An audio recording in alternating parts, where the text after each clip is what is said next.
Atom. Halo semuanya, apa kabar? Semoga baik-baik aja ya semuanya ya.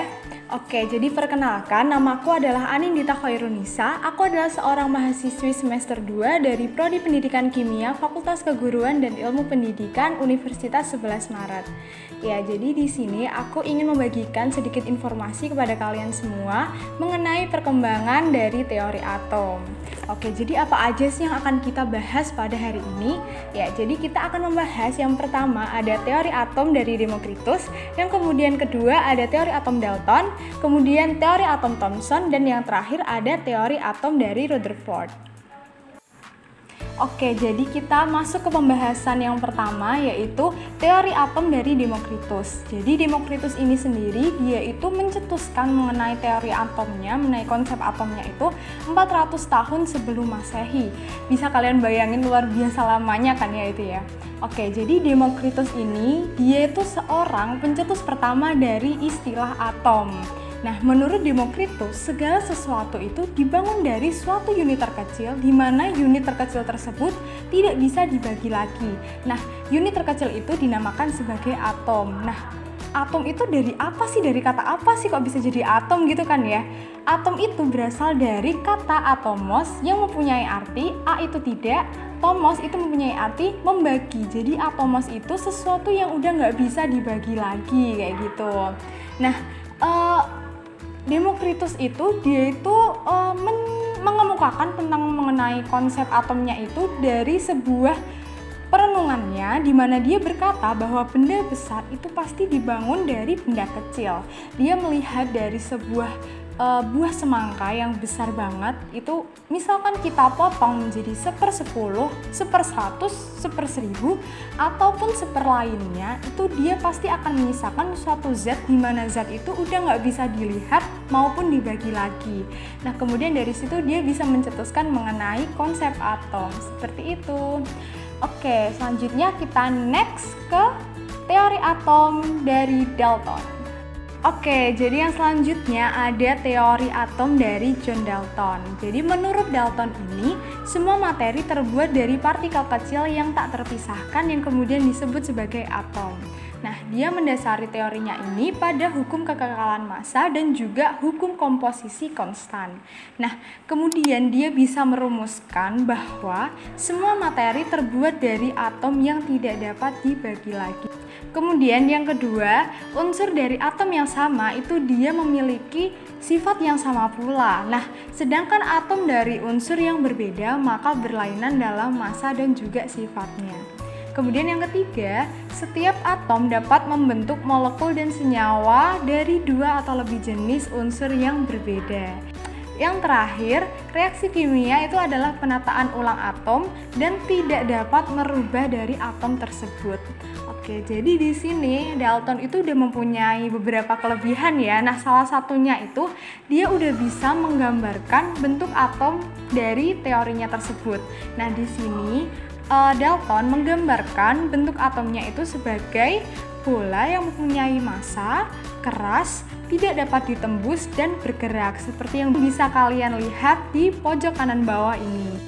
Itu adalah bentuk atom dari Dalton. Oke, jadi selanjutnya kita akan membahas mengenai kelemahan dan juga kelebihan dari teori atom Dalton. Oke, jadi yang pertama ada kelemahannya di sini. John Dalton itu tidak dapat menerangkan mengenai sifat kelistrikan dari suatu atom. Nah, John Dalton ini juga salah mengenai semua elemen dari jenis yang sama itu identik. Padahal pada kenyataannya atom dari unsur yang sama itu dapat memiliki nomor massa yang berbeda. Ya, selanjutnya di sini tadi kan Dalton menyampaikan bahwa atom itu sesuatu yang udah gak bisa dibagi lagi. Nah, itu dia di situ salah karena apa ya? Karena pada kenyataannya itu atom itu bisa dibagi lagi menjadi partikel yang lebih kecil atau yang biasa kita namakan sebagai subatom. Nah, kemudian selain dari kelemahannya, kita juga John Dalton ini mempunyai kelebihan ya. Nah, kelebihannya di sini dia dapat menerangkan mengenai hukum kekekalan massa dan juga hukum perbandingan tetap. Oke, next kita akan membahas mengenai teori atom dari J.J. Thomson. Nah, yang berikutnya ada teori atom dari J.J. Thomson. Di sini J.J. Thomson itu dia mendasari teorinya dari suatu percobaan terhadap sinar katoda untuk menyimpulkan keberadaan dari suatu elektron. Nah, jadi pada percobaannya ini dia mengalirkan listrik yang bertegangan tinggi melewati katoda dan juga anoda. Nah, setelah listrik tadi melewati katoda dan anoda, ternyata itu menghasilkan sebuah sinar yang kemudian dinamakan sebagai sinar katoda. Nah, sinar katoda ini dia ditembakkan lurus untuk melewati sebuah plat positif dan negatif yang ada magnet dan juga baterainya. Nah, setelah dia melewati plat itu, ternyata sinar yang semulanya dia bergerak lurus, ternyata dia malah membelok ke kutub positif. Nah, di sini teman-teman bisa membayangkan dong ya, kita bisa mengingat kembali bahwa sebuah muatan itu apabila dia berlainan atau berlawanan, itu dia pasti akan saling berdekatan. Nah, apabila dia mempunyai muatan yang sama, itu pasti akan bertolak atau berjauhan gitu kan ya. Nah, jadi dia menyimpulkan bahwa di sinar katoda ini dia mempunyai sebuah muatan yang berlainan dengan kutub positif, yaitu mempunyai muatan negatif yang kemudian dari muatan negatif itu diberi nama sebagai elektron. Nah, selanjutnya J.J. Thomson ini dia bisa menggambarkan model atom miliknya. Nah, dia menggambarkan sebagai plum pudding atau coklat chip cookies. Nah, di mana dia itu masih menggunakan model atom Dalton yang kemudian ditambahkan dari hasil percobaannya mengenai elektron tadi. Di sini bisa kita lihat bahwa model atomnya ini berbentuk bola kecil ya. Nah, di sini dia itu menggambarkan bahwa muatan positifnya ini tersebar merata di seluruh permukaan atom atau sebagai adonan dari cookies tersebut. Nah, kemudian di muatan negatifnya dia berperan sebagai penghias yang menghiasi dari kulit atom itu atau di atas muatan positif tadi atau yang dinamakan sebagai meses-mesesnya gitu kan ya. Oke, dia juga di sini mengatakan bahwa jumlah muatan positif dan negatif dari atom itu dia mempunyai jumlah yang sama. Kenapa? Karena pada dasarnya atom itu bersifat netral. Oke, next selanjutnya kita akan membahas mengenai kelemahan dan juga kelebihan dari model atom J.J. Thomson ini. Oke, di sini ada kelemahan dari teori atom J.J. Thomson, yaitu model Thomson ini tidak dapat menjelaskan susunan positif dan negatif dalam bola atom tersebut. Kemudian, dia juga tidak dapat menjelaskan adanya inti atom. Nah, selain kelemahan, ada pula kelebihan dari teori atom J.J. Thomson ini, di mana J.J. Thomson dapat membuktikan adanya partikel lain yang bermuatan negatif dalam atom, yang menandakan bahwa atom itu bukanlah bagian terkecil dari suatu unsur. Kemudian nomor 2, Thomson dapat memastikan bahwa atom tersusun dari partikel yang bermuatan positif dan negatif untuk membentuk suatu atom netral.